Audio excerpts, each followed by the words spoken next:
The Newcomer. Hey, page 149.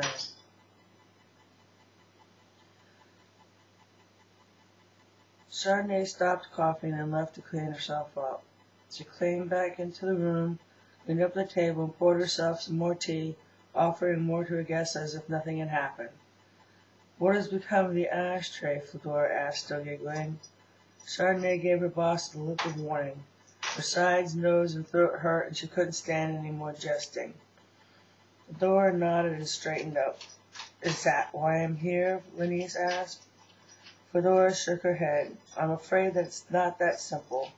Do you still have the ashtray? Yes, I do. I use it, if you must know. Out of curiosity, Fedora asked, how did you get it to work?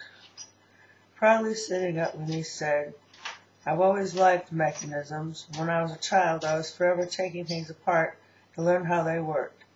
I adapted the ashtray to solar power by infusing it to my room's atomizer. Energy is energy, no matter the source. But I believe that this ashtray used to run on something called batteries. Amazing, Fedora said, genuinely interested. Then she changed her tone to a more solemn one. That ashtray of which you're so proud of is positive proof against you, Lenise. It can't be found, Fedora, Lenise said, using Fedora's name in the same condescending way. Fedora noted the retaliation. Are you willing to bet your life on your hiding place?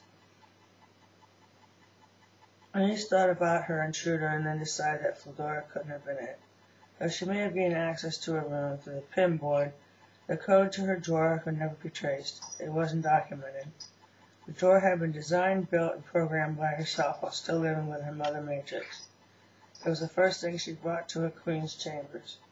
She supposed a person could detect the drawer's outline and break into the wood, but that would cause electrical complications that would sound an alarm, not to mention leaving a huge mess.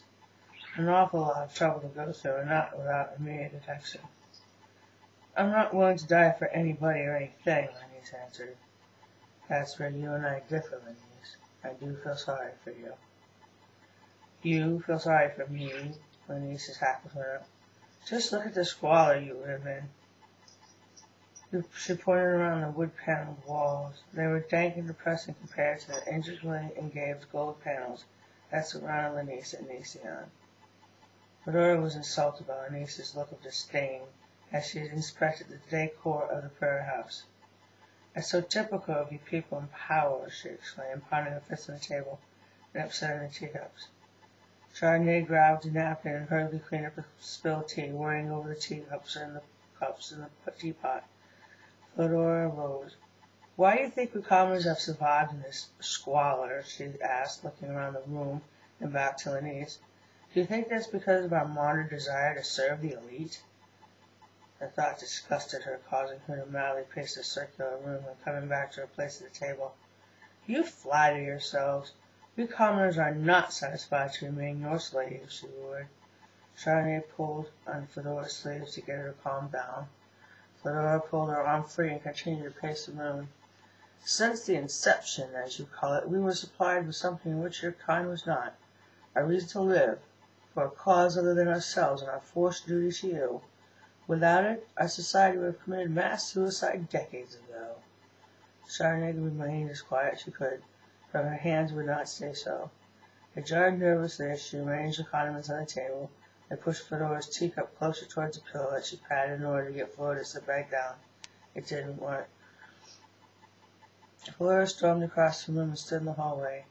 You are free to leave, Lenise, she bellowed, pointing towards the door again. Free to go back to your selfish life of ignorance and self-indulgence. Our cause is too noble and our God too sacred for the likes of you. I cannot leave, Lenise answered, rising from the table. So, Fedora boomed, you believe that our cause is a just one? I don't know about your cause, Lenise snarled, sitting back down, but I do know. I believe that your cause couldn't be based on a bluff. This made Fedora come back to the table. Then know this, she said, sitting down. She said before sitting back down, if you don't cooperate with us, I will go to the council with my claims against you. Lenise couldn't understand why her security was being threatened. What do you want from me? Fedora didn't take pride in breaking the woman. It was necessary for the revolution. Noting Chardonnay's insistent patting of her cushion, she sat back down, touching Chardonnay's shoulder to let her know that she'd try to stay calm. This made Chardonnay feel better, and she resumed her hostessing duties by clearing off the table. The key that you hold, Fedora explained, will secure the future by revealing the past. It unlocks a box in which contains physical support to our religion. We need you, Lenise, not only for the second key, but for the transportation necessary to retrieve the second box. The words stormed through the unprepared Lenise like lightning through tissue paper. The sacrilege that she was being forced to comply with seared her afflicted heart. It was her turn to read. Your religion, she screamed. Your religion, she repeated. What you're trying to do gets me to do defiles my religion. Our religion, Fedora said, is based on truth and fact. Your religion, she said with a lowered head, was established during a time of disaster and anarchy. The solemn words blasted Lenise through like a loud saxophone. I will not tolerate your belligerence any further, she announced, while leaving the table. Fedora followed her. Keep your mind closed to the truth, Lenise, if that's more comfortable for you, but it won't erase the facts. She watched Lenise tie her sandals. Our world was not always the way it is now. Women and men used to live as husband and wife. Lenise glared at Fedora. It's true, Lenise. They ate together, cried together, and tried to solve the world's problem together. Granted, they weren't equal. Men were deemed superior. You're speaking sacrilege, Lenise said, rising from the bench. Fedora continued in her quiet tones. The key that you hold unlocks a peaceful solution to our cause. With it or without it, the revolution will triumph. If you have the key, then why don't you have the box? Because when we went to find the second box, our sliver was followed. We only had time to locate the key, the cigarettes, and the ashtray before escaping. Then we evaded the guards and landed safely and were back in the commons before the guards' sliver returned. Our sliver was protected by someone who was in a higher place than we are, but she couldn't stop the guards. Who was in this higher place, Lenise asked. You won't believe me, but it's someone in the High Council, of Xantok. Having heard more than enough blasphemy, Lenise reached for the door's latch. Turning, she said, You are a simple commoner with a foolish faith and lies. She lifted the latch and opened the door. At least I have faith, Fedora shouted, as the door slammed shut. She called to Chardonnay, who hurried to the foyer. Rachel's ashtray is hidden in Lenise's chambers. When we find it, we will find the key. Send a message to Susan at Newcomer. Tell her that I'm positive that the compartment is well hidden, but that can be released with a computer code. Now go. Chardonnay did not question how Fedora knew this. She left to dispatch the runner.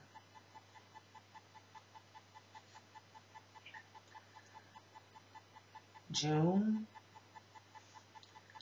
Suicide, pretty stupid, I know. They stripped me of my clothes.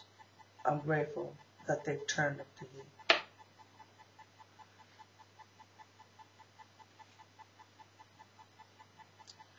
The bartender placed a glass of water and yet another gin on the counter for the regular. The regular had been drinking and dancing since 6 that evening. Her dinner had consisted of a double gin. Dessert was a spelt shooter bought on by her second dance partner.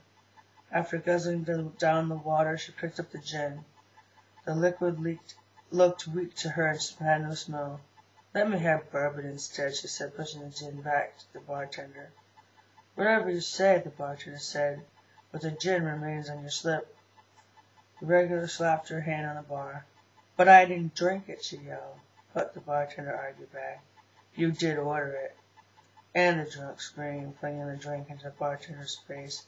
I just spilled it.